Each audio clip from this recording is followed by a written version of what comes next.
Wiki nyingine ya kona ya Mwanaspoti, kipindi bora cha michezo kinachoruka ndani ya MCL Digital kuletea matukio ya ndani pamoja na nje ya nchi. Na wiki hii niko na Andrew Kinga Mkono ambaye ni mhariri wa mitandao yote ya Mwananchi, nikimaanisha website pamoja na mitandao ya kijamii, lakini pia amekuwa mhariri wa michezo wa gazeti la Mwananchi. Tupo naye hapa, mimi ni Gift Macha na tutakuletea habari za kina, na kwa kuanza tutaangazia sekeseke linaloendelea katika shirikisho la soka nchini Tanzania TFF, ambapo rais wake Jamali Malinzi pamoja na katibu mkuu Celestine Mwesigwa wamepelekwa rumande. Walifikishwa mahakamani siku ya Alhamisi kwenye mahakama ya hakimu mkazi Kisutu, lakini baadaye Kinga wakakosa dhamana na kupelekwa mahakamani hadi Julai 3. Makosa mawili ndio yanatajwa sana: kosa la kugushi pamoja na kutakatisha fedha, ambalo ndio wamesema halina dhamana. Lakini kwa kifupi tu, mashtaka ambayo ameshtakiwa Jamali Malinzi ni mashtaka 28, ambapo mashtaka yote yanahusu vitu hivyo viwili: kutakatisha fedha pamoja na kugushi nyaraka. Lakini katibu mkuu Celestine Mwesigwa ameshtakiwa kwa makosa matatu sambamba na mtunza fedha wa shirikisho hilo. Na Kinga, labda nikirudi kwako, kumekuwa na hali ya sintofahamu hasa juu ya timing ya issue yenyewe, kwamba uchaguzi wa TFF unaelekea na sasa hivi mambo ya kesi yanakuja. Je, haki na haja ya kutazama nini kilichopo mbele? Haki na kwenye masuala ya kesi, wakati mwingine unaweza kuna watu wanaweza kusema ni yako njema labda ina matatizo kwa sababu kwa nini ulisubiria wakati huo, lakini wao watakukulu wenyewe washaweka bayana kwamba kwa nini walisubiria, yani hawafanyi kazi kutokana na ratiba za nyingine, wao wanafanya kazi na ratiba yao.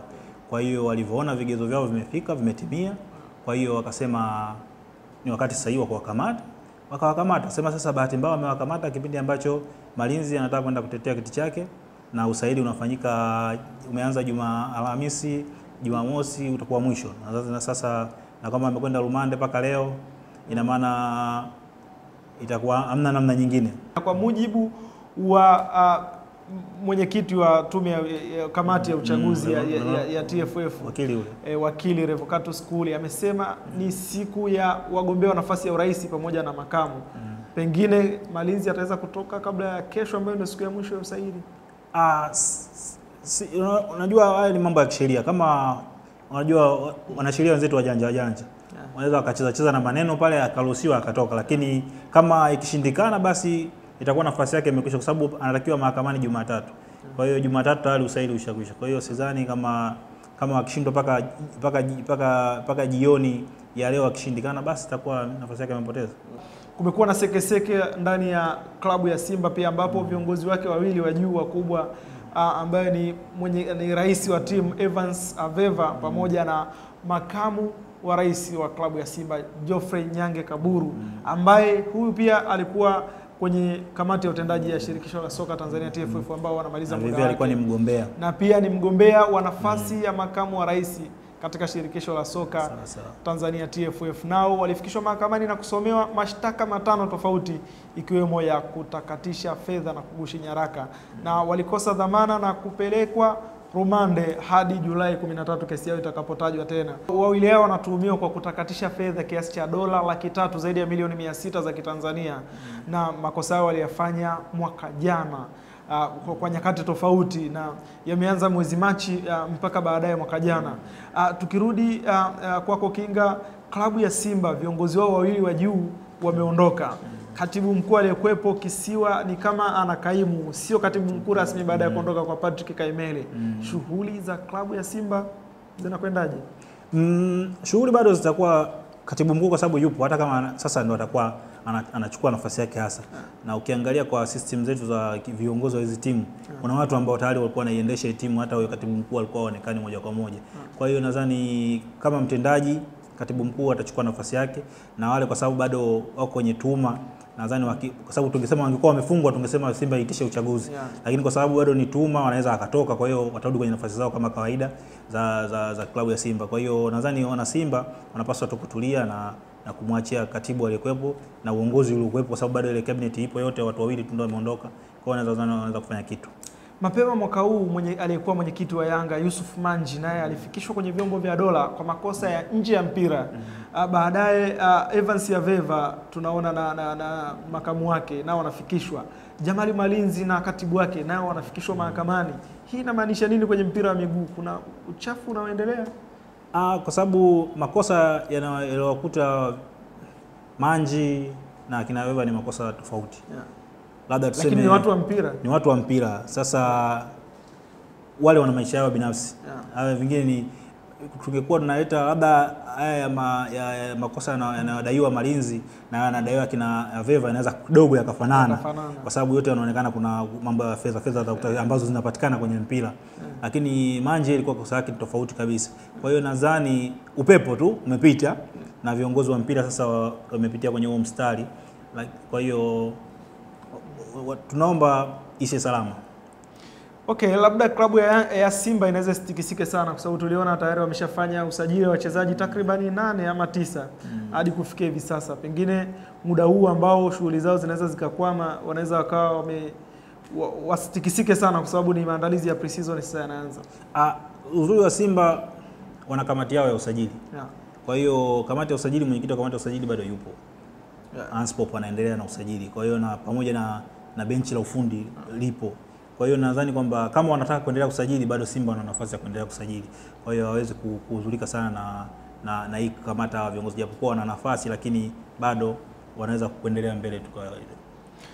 Basi mtazamaji wa Kona ya Mwanaspoti, kipindi bora zaidi cha michezo ambacho kinakujia ndani ya mtandao wa MCL Digital, tulikuwa tukiangazia sekeseke la ambalo limewakumba viongozi wa klabu ya Simba pamoja na viongozi wa TFF na wote wako rumande. Upande wa usajili, klabu ya Yanga imefanikiwa kuongezea mkataba wachezaji wake wawili, mastrika Amis Tambwe pamoja na Donald Ngoma.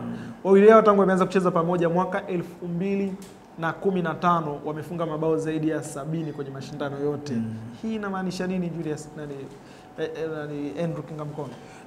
Kwanza niwapongeze viongozi wa Yanga kufanikisha kupata sahihi za hao washambuliaji. Hasa Ngoma ambaye alikuwa anaonekana anaenda South Africa. Unaona? Kwa hiyo ilikuwa taarifa isema kwamba huyu amesaini kule South Africa. Lakini uzuri viongozi wamefanikisha kumsajili kwa sababu kwanza itafanya safu ya washambuliaji ibaki vile vile. Iko ni kitu kizuri sana kwenye timu kwamba kuwa na wachezaji wale kwa muda mrefu. Kwa sababu wale tayari washatengeneza undugu, kwa hiyo wanajuana sana. Kwa hiyo ni uamuzi wa kishujaa ambao kamati ya ufundi ya Yanga imefanya, kumbakisha Tambwe, kumbakisha Ngoma. Nadhani sasa wanatengeneza defense ambayo tumesikia Busu anaondoka. Kwa hiyo wakitengeneza hivyo timu yao bado iko vizuri na watafanya vizuri tu kwenye msimu ujao, hata hawana tatizo tena. Katibu mkuu wa Yanga Charles Boniface Mkwasa amezungumza nasi na amezungumzia mambo kadhaa ya usajili wao. Usajili, kuna kamati ya usajili inaendelea na zoezi la usajili. Itakapokuwa limekamilika tutajulishwa.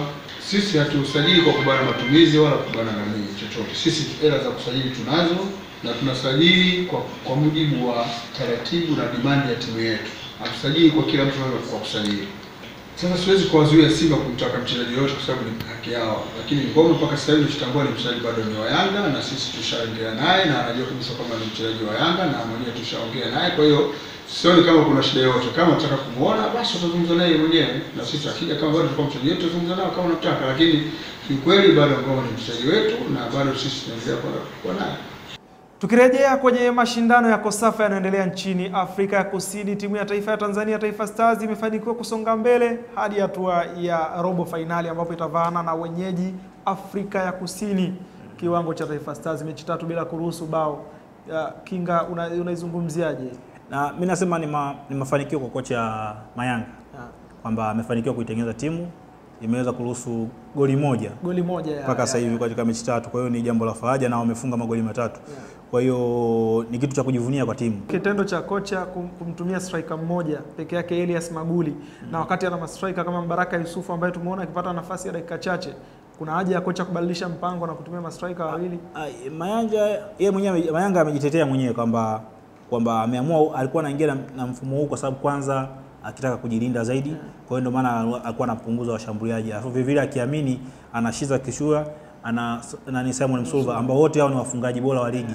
Kwa hiyo wa kutokea pembeni. Kwa hiyo akiwa na wale tayari anakuwa sasa na washambuliaji watatu pembeni.